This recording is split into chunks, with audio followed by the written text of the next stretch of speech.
एमाले अध्यक्ष केपी शर्मा ओली र पुष्पकमल दाहाल प्रचण्डको बीचमा करिब 3 घण्टा 1-to-1 वार्ता भएको छ। खास गरी पछिल्लो विकसित घटनाक्रमलाई हेर्नुहुन्छ भने विभिन्न प्रदेशमा कङ्ग्रेससँगको गठबन्धन असहज बनेको अवस्था र कङ्ग्रेस र एमालेको गठबन्धन ब्रेकपछि के हुन्छ भन्ने एउटा अवस्था बनिरहेको थियो। परिस्थिति के हुन्छ कि नेकपा र कङ्ग्रेसको बीचमा गठबन्धन हुन्छ या एमाले र गठबन्धन खास गरी प्रचण्डको बीचमा गठबन्धन हुन्छ कि हुँदैन भन्ने अनुमान या अड्कलबाजी थियो।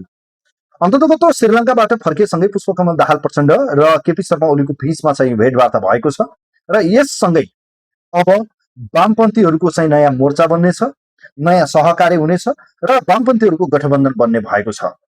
खास गरी विभिन्न प्रदेशमा चाहिँ प्रदेश सरकारहरू बनाउने, केन्द्रमा वामपन्थीहरूको ध्रुवीकरण गर्ने र त्यसबाट चाहिँ वामपन्थीहरूलाई एक ढिक्का बनाउने, सम्भव भएसम्म संसदमा पनि लार्जेस्ट पार्टीसम्मको सम्भावना देखिएको छ।